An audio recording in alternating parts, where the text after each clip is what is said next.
Hello, Kenny. A huge warm welcome to the show. Thank you. I'm so chuffed to be here. I've listened to a couple of your shows and it's great what you're doing. Oh, thank you. Thank you. And likewise, I'm delighted to have you here. Even just the conversations we were having prior to hitting record, I'm already thinking like, oh, I know this is going to be a good one. And in fact, we were kind of having to get to the point of like, let's just hit record because the conversation could have just gone on forever otherwise. Plenty to talk about. So today we are going to talk about your work with men. I know we're just talking about how you've been described as the man whisperer, which I love. Yeah, I was lucky with that one, wasn't Yeah. I? So I've been running men's groups for 16 years now. Wow. Publicity happens out of the blue. Out of the blue, I had an email from Newsweek, of all people, saying we're writing a cover story article about men and mental health and suicide. Would you agree to be involved? So I thought they'll have a quick chat. But the journalist came to a couple of men's groups. We met privately. We had lots of conversations and it was amazing. So the magazine came out. I had a relatively small piece because everyone else was a doctor, which I'm not a doctor or a coach or a therapist or whatever. And I thought, oh, that's okay. Nice, I got a little something. Next thing I know, there's a book out and they've written a whole chapter in the book about me and my work. And they called me the Man Whisperer. Brilliant. How cool is that? I would never have thought about it. And if I did, I'd never have the audacity to use it. Yeah, but now it's been gifted to you. And do you not, I mean, this is probably a whole tangent in itself, but I see so often when we're doing work that the world really needs, things like that happen. You know, we're gifted that kind of recognition and that publicity and names like the Man Whisperer. So I love that. And I would say, in a nutshell, that is the core of my work, is how to enable men to be in alignment with themselves, here and now, present and connected, putting out into the world a vibe of this is who I am, this is where I am, I'm willing to be out of control, meet me, and let's play Columbo. And for me, playing Columbo is just being aware of everyone and everything that crosses my path and looking for the clues and the signs and the temptations and growing as I follow my path in that way.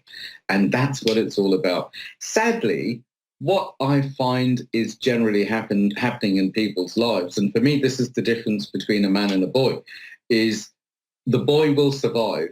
The boy will have to survive, where the man lives beyond survival, able to take risks, feeling safe and self-aware with himself, and it's about creative living. Now, that's dangerous because most people who survive are living in Groundhog Day. They demand and attract the same old story that they know how to survive, that they've built a personality around, and they are very often, this is quite a rude way to put it, but part of the victim club. And I know that when I was part of the victim club, rule number one is no one leaves the victim club because that would be abandonment. And that is one of the bad things that might have happened to the victims or that they wouldn't want to be labeled as. You know, they don't want to be the one who leaves. And so much of, I would say, the Western world, maybe all of the world, is, I would say, controlled by what will people think. Yes. So I better stay in the victim club because if I leave and I do better, then they might all think I'm blah, blah, blah. Plus, as I used to have obsessive compulsive disorder, and one of the big things about that is harmlessness. So if I left the victim club, then what type of a person could I be moving on and living a better life and leaving these poor, wonderful, loving, family-type people where they are? And it was like, I couldn't do that. I'm not moving on until we all move on, was my mantra. And with a mantra like that, I went nowhere. Yeah. I just love, as I was saying to you earlier, I love the way you've got this kind of real crystal clear articulation of things that are often quite complex and not easy to put into the words like you are. So I love that about you. So let's Thank you. start. What I would love to know is what first inspired you to get into this work with men in creating, all the amazing things you had, men's circles, all of this. Where Yeah. did all this start? Weirdly, I had absolutely no intention of doing it. And I lived in London. I'm an ex-refugee from Uganda. I used to be a nice Catholic boy.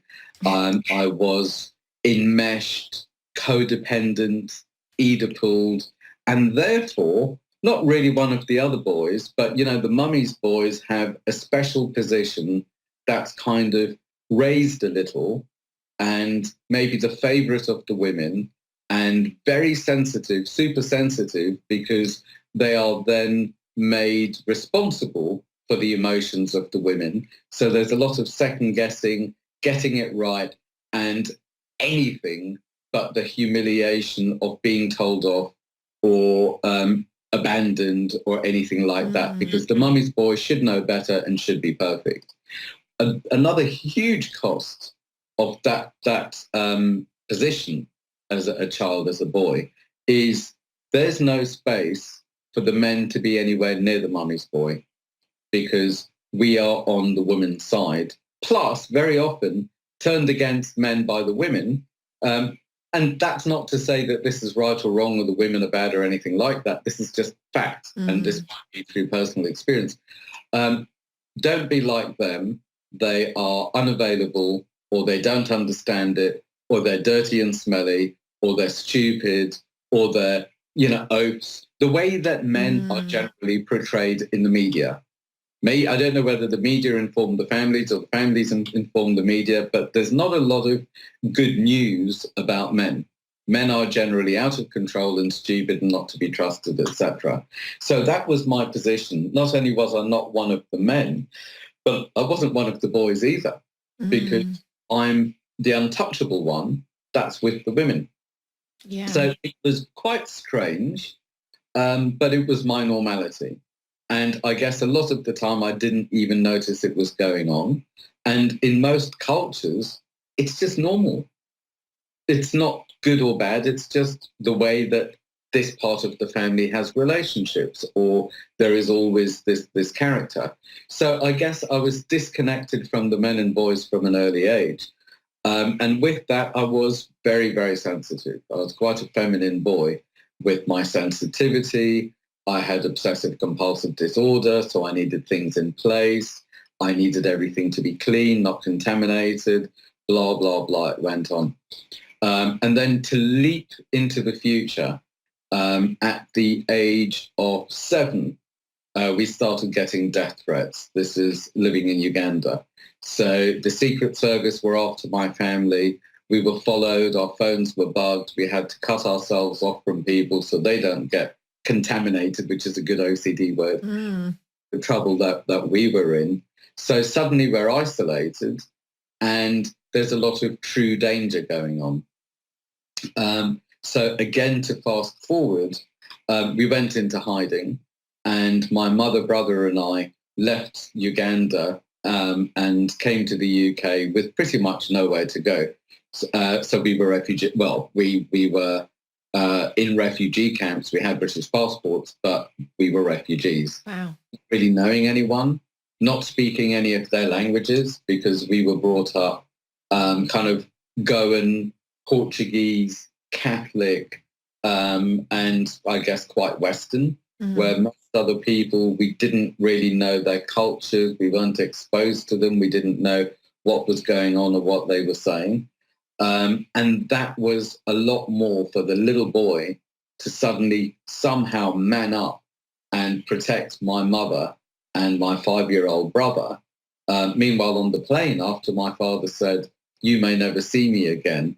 You're now the head of the family or in charge of the family." I remember, there was wailing and shouting and screaming and crying and praying and everything on the plane.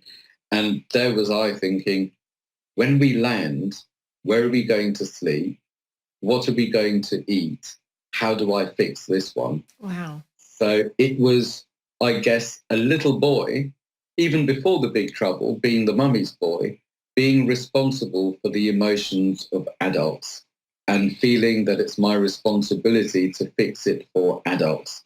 So I was very much in my head and very much emotional as well. And I guess in situations that are impossible for an adult to fix, leave alone a boy. Yes. And I would say one of the big differences between a boy and a man is a boy is still trying to stay out of pain, out of trouble, and fix things, where a man will allow himself to feel pain rather than being owned by the pain or owned by avoiding it. It's not about trouble or out of trouble in other people's judgments, because the man doesn't hand power over to others to judge. A man comes from I am, present and connected, in alignment and extending, where a boy comes from am I? Am I safe? Am I popular? Be humiliated? So there's quite a shift. Powerful. So the boy is second guessing, like pained from the past and fearful of the future, where the man can be more present and connected and hold the space, meet life and respond rather than react, and take part in a very, very different way. So I would say that most males are in men's bodies doing the boy tricks, trying to stay out of trouble and get it right. And I'd say 99% of my very successful male clients, especially the businessmen, do have imposter syndrome of, am I going to be found out for not being that good, being in this powerful position, but what have I done? How can I justify this? And, it goes into the head in this kind of like paranoia of being found out. Yeah, well, I have to say I love that kind of juxtaposition between the I am and the am I. That's really powerful, and can totally see how that would create this feeling of being an imposter if you're this, supposedly successful man with that question constantly of am I? Yeah, absolutely.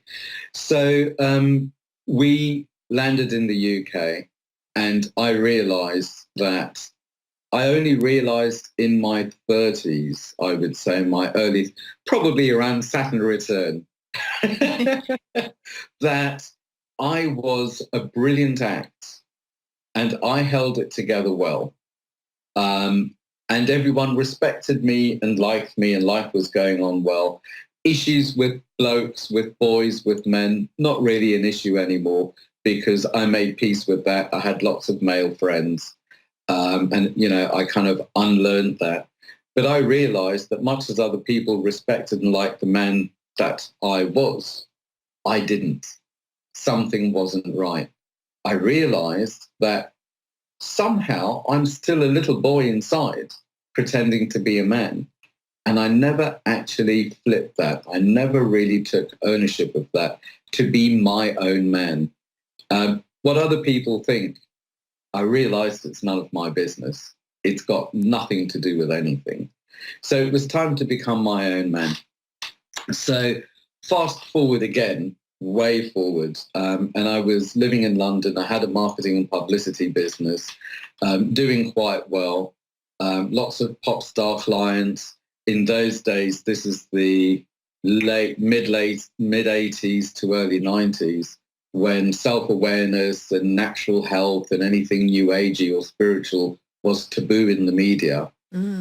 So I was, so part of my publicity business was trying to get that out into the mainstream. So I got to learn with the best and hang out with the best and try and get that out there. So it started happening and all my dreams came true. And it was time for me to settle with my girlfriend and live happily ever after, probably with a large spreading bum because I'm not exercising enough and working far too hard and being very rich and being what society said I should be. And I just thought, nah. And I really took a step back. And this was, it was that time where I was realizing that, yeah, other people buy it. And it's fine. I could get away with this life quite happily. But there was something missing, and that something was me. and I didn't know me, and I didn't know what I was feeling or why I was here exactly or where life wanted to take me. So various coincidences, and I ended up agreeing to move to Fiji to work for the government, be with a very, very close friend, and do a lot of studies. And I discovered theosophy. I went from Catholicism to theosophy, which for me was the essence of all the religions.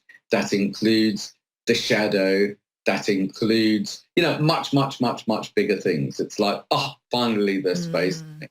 So I moved to Fiji. Coincidences moved me to Australia. I started running groups in Australia.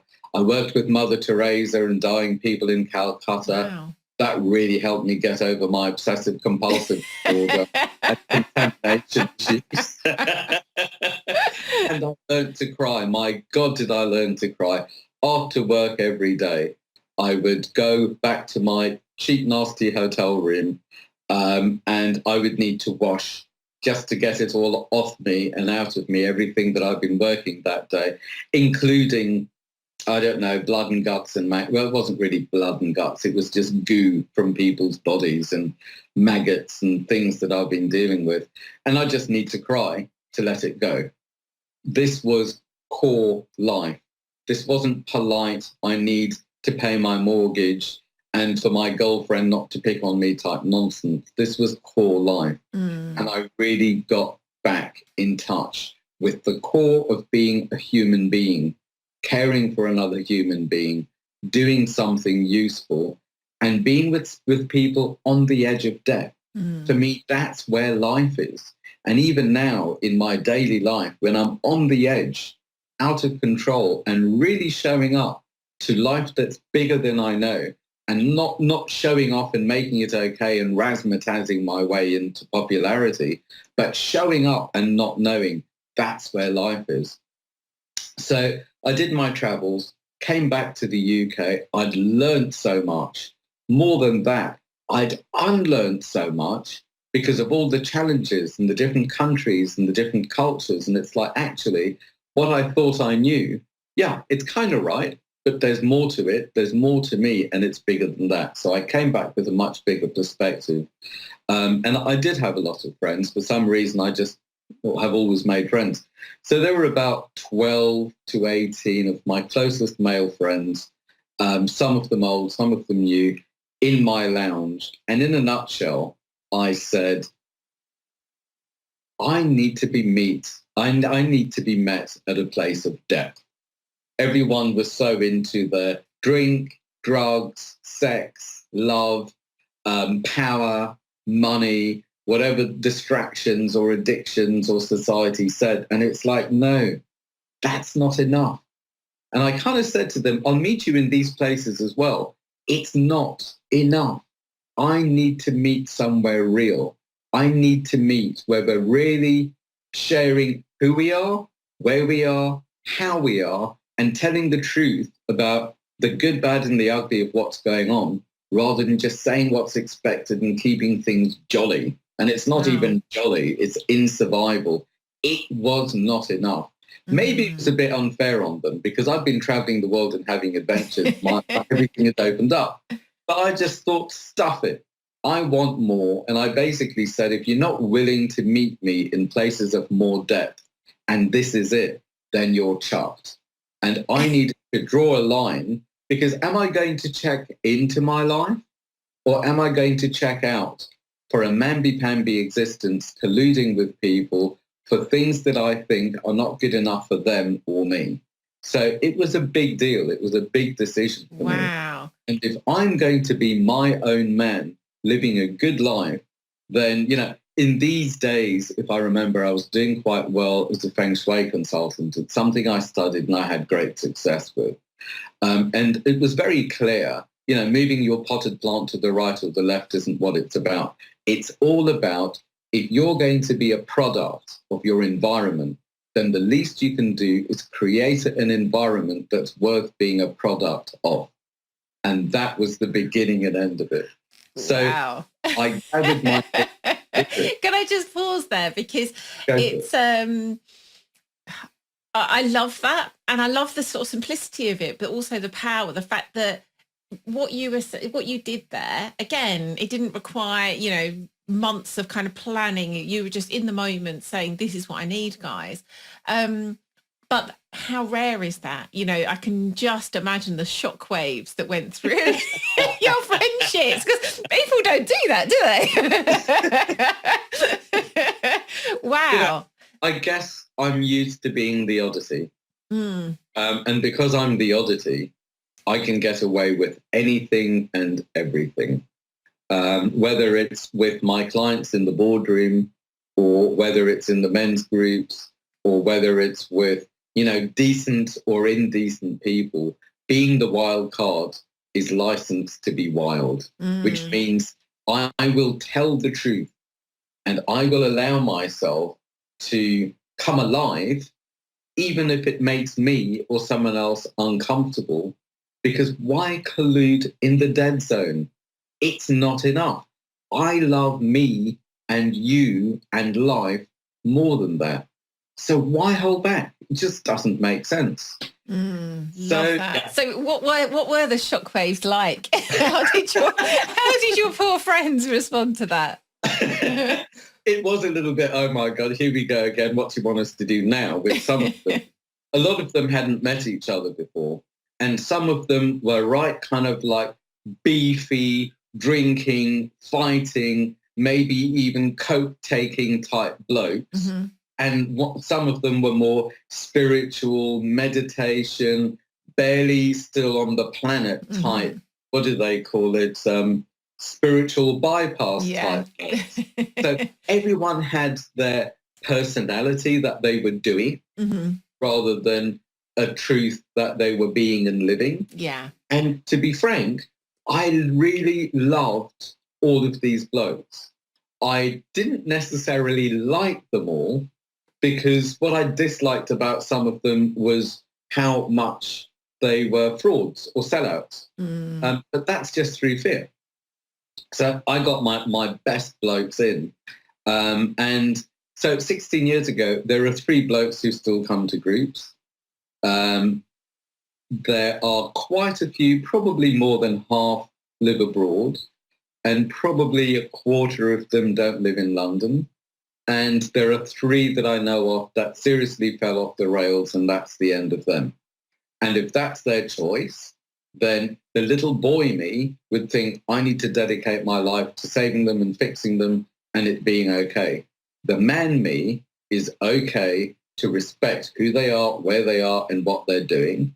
And what I realized, to go back to the victim club, is the biggest gift that I could give the victim club is to live my truth, to walk my path, and to be available to anyone else in the victim club whenever who wish to do the same thing, because I might have something to share with them that might be handy for them, if only being together.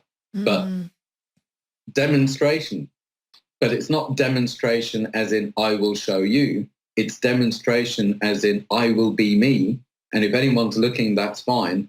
If anyone's judging, that's fine. And what other people think of me, as I've said earlier, it's none of my business. What a relief. Yeah, love it. So what did that look like when you started to have these relationships, these experiences too, yeah, which were about depth? What did that actually look like? What took place? In the first few groups, it was hanging out and chatting. In those days, a lot of blokes smoked marijuana. A lot of blokes drank beer. Now it's gone into trendy beers and everything. A lot of people, they had something or other. That was just the way of hanging out in those days. And a lot of people ate rubbish. But we were very clear that when we hung out, we wanted to be in a room. We didn't want to drink or take any consciousness altering. We didn't want to be distracted by food or anything. We just wanted to be in a space together. I don't know whether it's a we or whether it's a me. I could have made a lot of demands and basically stated my needs and seen how they happened. And And then we started going out in nature, sitting in a circle, walking and talking in nature. And eventually it evolved. Within a few months, people told people. And there were a lot of strangers, a lot of blokes who just basically heard about it and said, I want to check this out. It sounds amazing. So I had to take it out of my home, find some premises. I wanted to stay away. You can get free rooms in pubs and things like that. I wanted to stay away from distractions, alcohol, noise, girls, whatever. So I hired rooms and I started formulating a format. So let me quickly tell you now while we're here. I've got ground rules, check-in round, and in a nutshell, you can download this sheet of paper from mensgroups.co.uk, and there's a format to just hit the ground running a men's group. Oh, brilliant. So what we do, results. yeah, and hello, dog. Beautiful dog. Amazing, Dawn. So the format of the groups as it's evolved now, these days I train people to facilitate their own groups. And I say, this is how I do it. Ask all the questions. I'll give you everything I've got, but take it into your community and do it your way. So basically, people read the ground rules before we get there. Before we start, I check that everyone's read the ground rules and see if anyone wants to add anything, change anything, haggle anything. So we all own the ground rules. They're not my rules. They're not shoulds. They're our agreements. And two of the ground rules, I would say, over and above the normal confidentiality and stuff like that, is you can say pass at any stage. So there's no pressure. No one's going to be bullied or humiliated. And the other one is play bigger than the rules. It's not about playing small and being liked and popular and getting it right. It's about playing big enough to meet the edge, even overstepping the mark, and get some feedback and find out what's really going on rather than the fantasies in the head.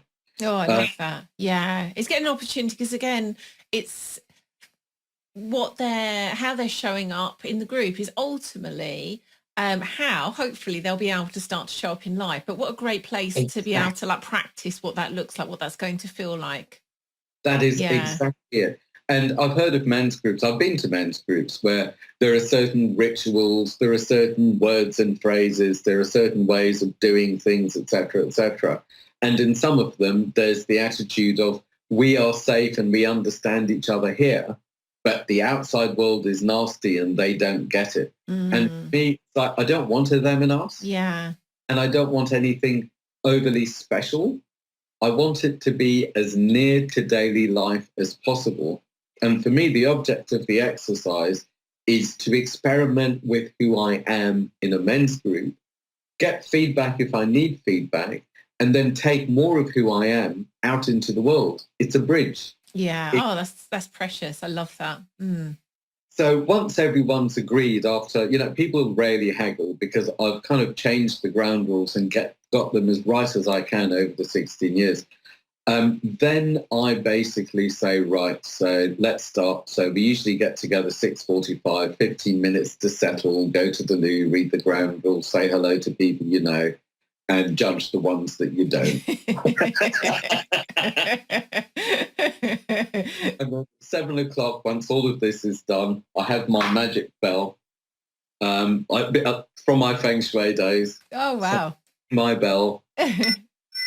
And we have 2 minutes silence.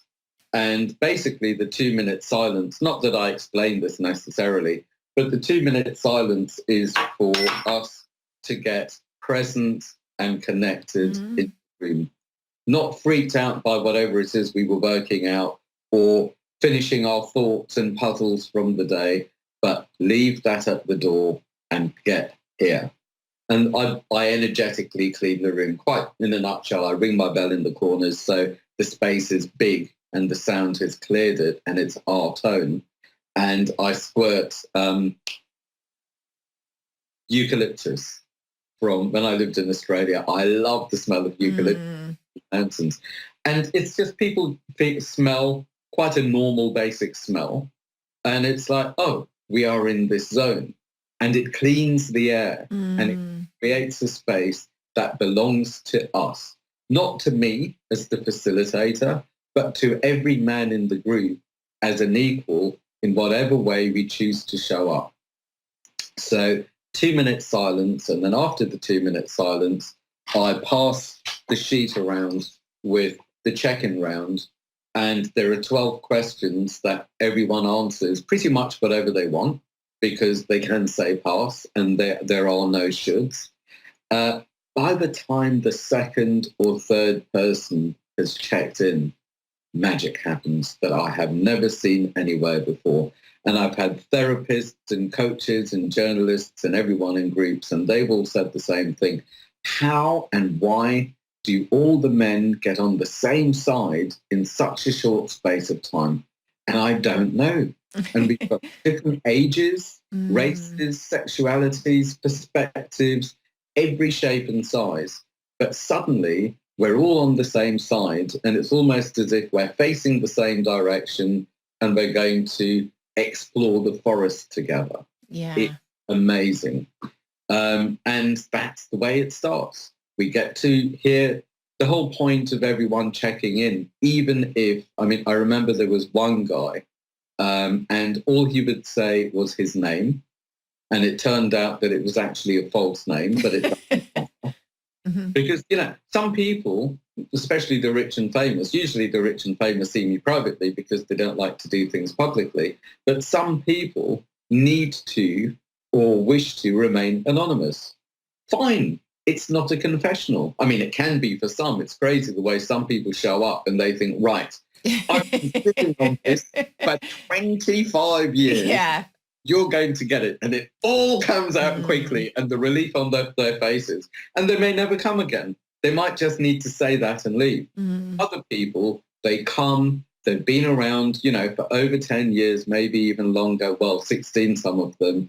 They'll come to their closed group once a month. They'll come to open groups. They'll come to camping or a trip abroad or a trip to the comedy club or yoga or whatever we happen to put on. And it's their community. And one of the saddest things I find with men is isolation. Because if I'm supposed to be like this and compete like that, and being around boys or being around men means humiliation and abandonment, and no, I'm going to stay apart. I'm going to stay alone. And it's the isolation that puts more and more men into their heads and into their madness sometimes, out of their emotions, trying to fix things. It puts more and more men into strange behaviors, whether it's self-medication and addiction or violence to themselves or other people. And I know what it's like. And I've worked with a reasonable amount of suicidals to be thinking so much and thinking, I can't fix this.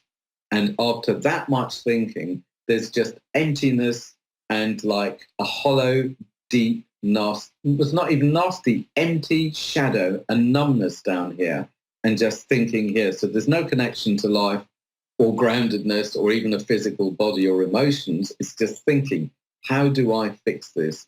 And I've got to the stage in my life where I've realized that the only way that I can fix things is to remove myself from the situation. So if the bottom line with thinking is suicide, because it's the only way to control everyone and everything, then maybe, as I say to the men, it's time not to think anymore, because that's not an option. It's not a solution. And it's time to take part, time to try something else, time to sit in a circle of men and learn from everyone else's experiences, not just the blag of their success stories and how cool and wonderful they are, but the failures, the humiliations, the pains, the sufferings, how they've turned it around, how they've learned to laugh, how they've changed themselves to fall in love, how they've been more authentic at work and how work has worked and they've moved on, how they've been less authentic and they've found people, maybe including a wife, to buy the blag, and they've ended up a blagger, married to a blagger, living a life full of blag that has no space for anyone or anything. It's these types of secrets that people, especially men, rarely talk about. And now that people are talking about it, we all get to learn from each other. And it's not you should do this or they're bad or that's wrong. It's this is how I felt. This was my experience. This is where I got stuck. And this is how I got unstuck. And that is worth its weight in gold. Wow, love that. I was, funny enough, just before you talked about what goes on in men's groups like that, I was going to ask something like, why do you see men coming together in this way so powerful, as opposed to, for example, one-on-one coaching therapy or anything, the rest of it? But I think you've pretty much just answered my question. You read my mind clearly, because... Well, the funny thing is, a lot of men who come to groups, they could be in one extreme where I had a sniper who was part of a platoon and they used to go to war. And his brothers were people that literally trusted him with their life and vice versa. And he was so broken and isolated because he was used to such connection with other men. And he came to men's groups for a while. The other place where he found camaraderie was in the mosh pit. Yeah. And then there was an old man who was in his late 70s. And when he first came to the men's group, it's because his best friend died and he was devastated. So he really needed connection and everyone fell in love with him.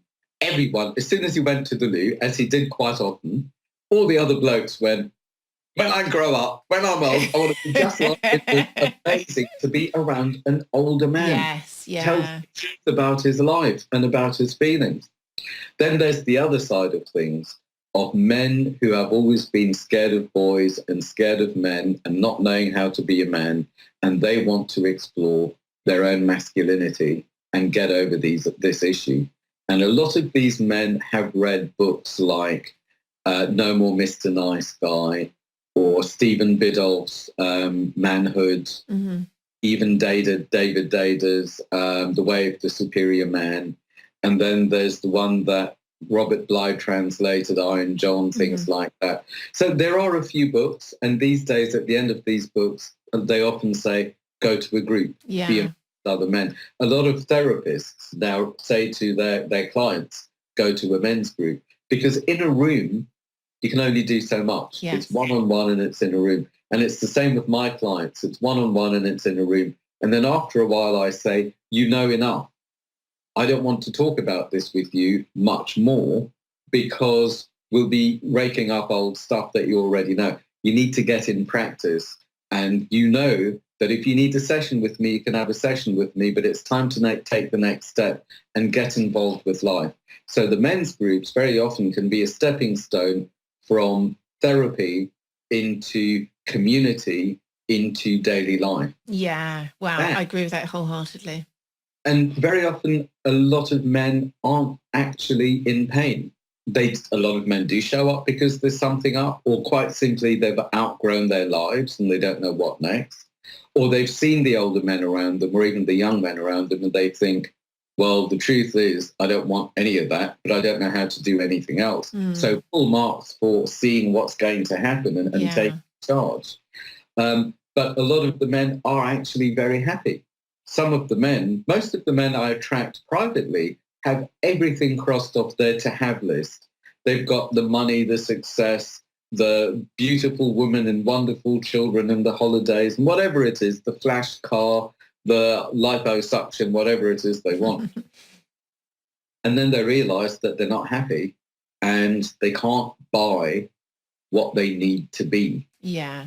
And that's when the work really starts, because it's not about having and doing. It's about being and, I guess, sharing, being connected, living. So they come from all walks of life.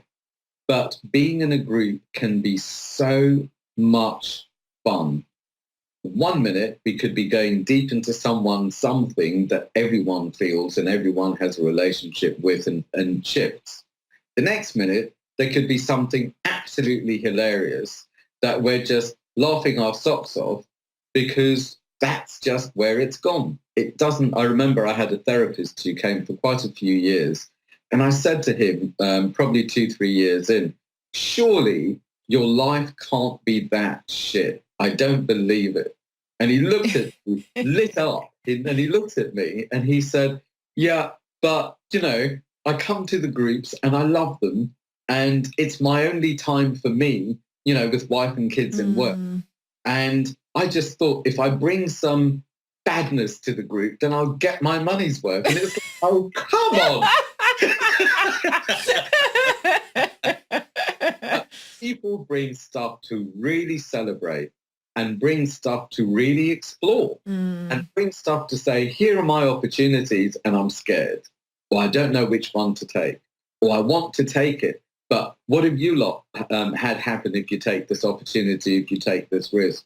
So it's almost like a best friend club or a peer support group or sitting with the elders or sitting with alive people whose lives want to come alive. It could be anything. And there is no hierarchy, which I love. There is no enemy or thing to fix or way of, if you speak well or if you wear certain designer clothes or you look scruffy and disheveled, then you're in the in crowd. There's none of that. It's bring who you are and get to know who you no longer need to be and then click your heels as you leave because maybe something has left you to set you more free. Yeah. It's great. Wow. I did women's groups, actually. I was asked by quite a few women to start a women's group and I trained some women. They were wonderful. And the men's groups were wonderful. Put the two together and it's a room full of frauds. I don't know. Really? Wow. I expected it from the men, and maybe that's my prejudice. But the way the women changed as well, and the way some of the men started, it was more being a boy and to be accepted than a flirt. And the women, it was more saving and nurturing or being sexy than, it's like How things started to play. interesting. Wow. Unbelievable. Yeah. I love that because my experience has all been, I mean, obviously I've been in groups before in, retreats and things like that. But my work in terms of being in circle has been all with women. And I find that fascinating because I think it can, if you've not experienced the power of being, if you're, say, for example, a woman being in a circle with other women or a man being in a circle with other men, I think probably you could wonder but why? Why do you have to kind of be with women or be with men if you're a man? And I love what you've just said there because I've not had that kind of experience of trying to do a man and woman circle. So I love what you've just said there. I can really imagine it, but it's lovely to actually have you say that that's what happens because I have wondered myself. There's another thing to take us a little bit further. Being in a men's group is being in a group of individuals, some of which are more feminine, some of which are more masculine, and all of which might shift from being in their masculine and in their feminine. Also, some of which are boys, some of which are men, some of which are girls even, and shifting and finding out who they were, who they are, who they no longer need to be, and who they need to be more. And again, I would say the difference between a boy and a man is a boy needs to prove he's a boy, where a man is a lot more comfortable with his feminine, accepting, honoring, and using his feminine parts when necessary or when pleasurable, when appropriate, because there's nothing to prove. We're all masculine and feminine. I would say most men that I come across are actually more boy than man because there hasn't been a lot of space for men to be men. And there's so much doing and fixing, a lack of self-awareness, a lack of taking the risk of being present and connected because it's so much about the future and what needs to be fixed even before it's happened. So it's all about fantasy and a lot about the past that needs to be survived because it's never been sat with or looked at, and therefore it's bricked over. And the panic of the past, for me, the shadow runs the line. And if I disengage from it and deny it, then all the energy I'm giving to push it is actually feeding it, and it comes out in strange ways in my current reality. And it might be in the people I attract in my life. It might be played out in the situations, but generally it's in Groundhog Day, where the same story keeps repeating as this part from the shadow comes up in life saying, give me some attention and set me free so you can live a bigger life. Meanwhile, the mainstream way is, no, that's the bad part. I'd better not go there. I'll push that down and survive it. And I remember for me, before I started, it's like, I'm not going to go there. I'm not going to feel this. I'm not going to think this, because if I start, I may never be able to stop. I may start crying. And if I start to cry, then I could be crying 7 months on in a white jacket, rocking in the corner, losing my marbles because all the feelings and thoughts in my history that I haven't felt has now taken me over and owned me. Or I might never stop thinking and go down the rabbit hole because all of this stuff will just take possession of me. And I can't blame anyone feeling I'd better not live the live, because that could be the end of my life. Now, for me, this is where in a men's group and with my private clients is, if you're willing to take that risk to shift from survival into living, then you can be held. And I believe people need to be held when they move from one to the other. It's a lot safer.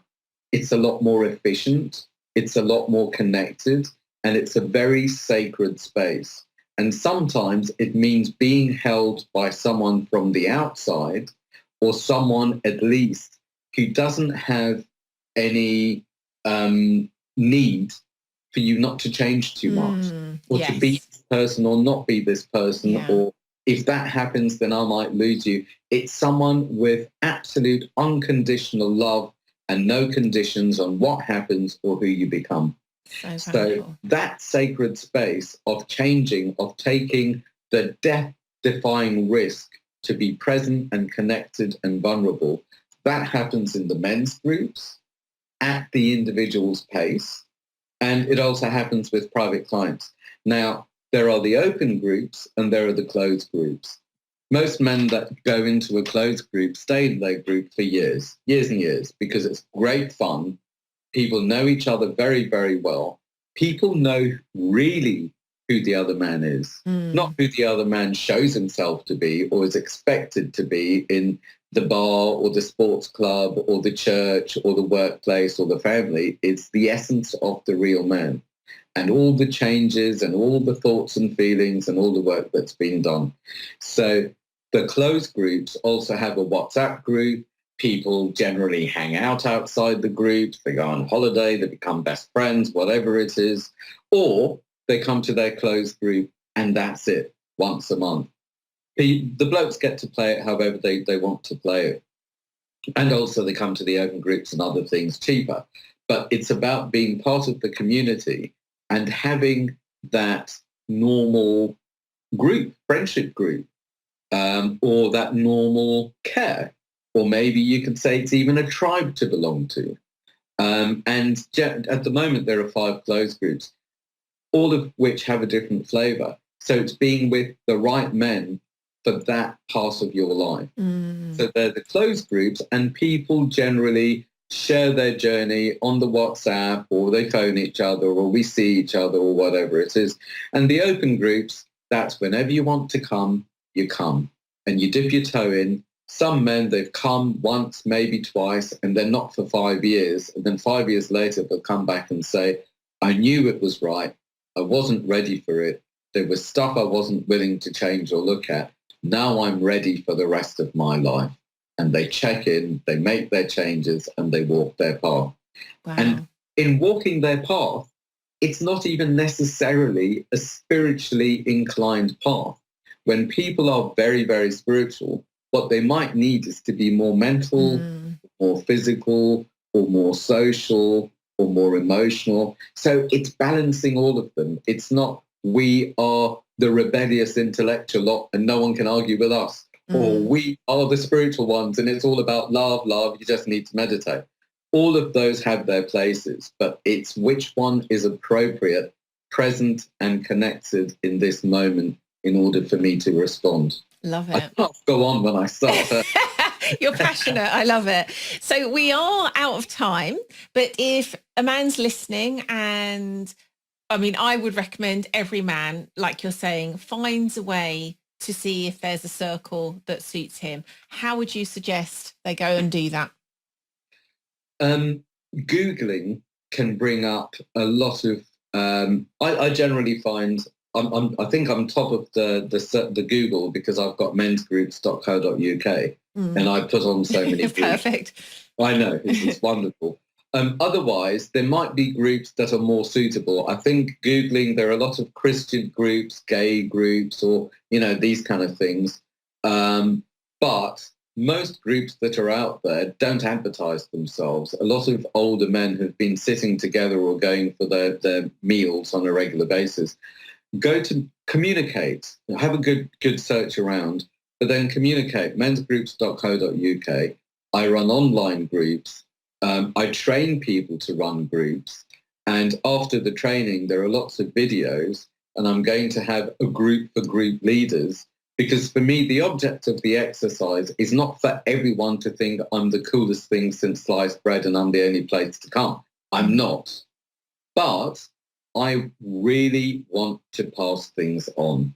So this is why I love to train people, so they take it into their own communities, into their own families, into their own businesses, into their own friendship groups, and just pass it on. So for me, it's mensgroups.co.uk. Otherwise, the manwhisperer.co.uk for private work and lots of videos and things like that. But I've put so much online that there is enough. You don't need to be perfect or fixed or sorted or a smart ass or highly qualified or anything to run a men's group. You need to show up and ask questions. It's not about knowing anything or being able to fix people. And just to quickly illustrate in completion, I allowed Channel 4, or I put on a special group for Channel 4 that's out in April, because apparently online porn is like 20 or 25 years old. So we had a group about men and pornography, which was absolutely amazing. It was for the men to show up and talk about their relationship to it, the ins and outs of it, how it's good, how it's bad, issues with children, issues with their own bodies, all of that. That was on a Wednesday. On that same Friday, we were on stage at the College of Psychic Studies talking about men and spirituality, which is the other big taboo. You're not supposed to talk about sexuality. You're not supposed to talk about spirituality. Double whammy in a week. And that's amazing to talk about those hidden aspects. And so many of the men were thinking, I'd better not tell the women about my relationship to my spiritual life because they might think I'm a flake. Meanwhile, the women are dying to have a self-aware man who they can walk beside on their pathway. And this month, I'm going to be filming a group for The Guardian, and it's all about mental health issues and suicide. So for me, this just demonstrates that everything is allowed. If it's up, bring it to the table, and let's all share our relationship to it, our experiences of it, and learn, grow. Yeah. Oh, wow. This has been a real gift. And I'm so glad we've had an opportunity to talk about it. As I said at the start, we've done a lot recently that's for women and done a lot of talking about how powerful women's circles can be. So I'm really glad we've been able to rebalance that a bit and give something similar to men, because I think the work you're doing is amazing and so needed. Thank you. Thank you so much. It's been an absolute joy. Wow. I loved that show. And also the topic more generally of giving men the voice and support that they need, and that honestly, we all benefit from them receiving. The boy asks, am I? Whereas the man says, I am. Most men, Kenny says, are really boys stuck in survival mode, trying to fix and do, whereas men are present, connected and engaged in life. Contrary to the behaviour that's common in this modern world of amassing wealth, possessions and status, the truth is you can't buy who you want to be. Lastly, men and women gathering in circle is one of the most ancient medicines we have at our disposal. I feel that so deeply. If you're feeling the call within, then please do listen and act upon it by finding a way to join a circle. Kenny gave some amazing tips and resources, and we'll also be running men's circles here at Primal Happiness from 2019 too. So if you'd like to grab the notes and the links for everything we spoke about this week, hop on over to the show notes at primalhappiness.co/episode 212. And as I said at the start, if you are on this path of discovering your primal power and actualizing your potential, and you are ready to go deeper, hop on over to primalhappiness.co/go deeper. If you don't want to miss out on next week's episode, head on over to iTunes and hit that subscribe button. That way you're going to get each episode delivered straight to your device as soon as it's released. Thank you so much for listening. You've been wonderful. Catch you again next Tuesday. Ready for the rest of my life. And they check in, they make their changes and they walk their path. Wow. And in walking their path, it's not even necessarily a spiritually inclined path. When people are very, very spiritual, what they might need is to be more mental, more physical, or more social, or more emotional. So it's balancing all of them. It's not we are the rebellious intellectual lot and no one can argue with us. Or we are the spiritual ones and it's all about love, you just need to meditate. All of those have their places, but it's which one is appropriate, present and connected in this moment in order for me to respond. Love it. I can't go on when I start. You're passionate. I love it. So we are out of time, but if a man's listening, and I mean, I would recommend every man, like you're saying, finds a way to see if there's a circle that suits him. How would you suggest they go and do that? Googling can bring up a lot of, I generally find, I think I'm top of the Google because I've got mensgroups.co.uk and I put on so many groups. Perfect. I know, it's wonderful. Otherwise, there might be groups that are more suitable. I think Googling, there are a lot of Christian groups, gay groups, or, these kind of things. But most groups that are out there don't advertise themselves. A lot of older men have been sitting together or going for their meals on a regular basis. Go to communicate, have a good search around, but then communicate, mensgroups.co.uk. I run online groups. I train people to run groups. And after the training, there are lots of videos, and I'm going to have a group for group leaders, because for me, the object of the exercise is not for everyone to think I'm the coolest thing since sliced bread and I'm the only place to come. I'm not. But I really want to pass things on. So this is why I love to train people, so they take it into their own communities, into their own families, into their own businesses, into their own friendship groups, and just pass it on. So for me, it's mensgroups.co.uk. Otherwise, the manwhisperer.co.uk for private work and lots of videos and things like that. But I've put so much online that there is enough. You don't need to be perfect or fixed or sorted or a smart ass or highly qualified or anything to run a men's group. You need to show up and ask questions. It's not about knowing anything or being able to fix people. And just to quickly illustrate in completion, I allowed Channel 4, or I put on a special group for Channel 4 that's out in April. because apparently online porn is like 20 or 25 years old.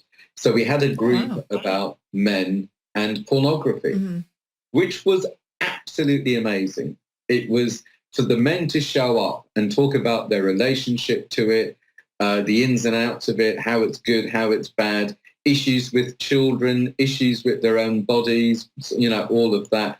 That was on a Wednesday. On that same Friday, we were on stage at the College of Psychic Studies talking about men and spirituality, which is the other big taboo. You're not supposed to talk about sexuality. You're not supposed to talk about spirituality. Double whammy in a week. And that's amazing to talk about those hidden aspects. And so many of the men were thinking, I'd better not tell the women about my relationship to my spiritual life because they might think I'm a flake. Meanwhile, the women are dying to have a self-aware man who they can walk beside on their pathway. And this month, I'm going to be filming a group for The Guardian, and it's all about mental health issues and suicide. So for me, this just demonstrates that everything is allowed. If it's up, bring it to the table, and let's all share our relationship to it, our experiences of it, and learn, grow.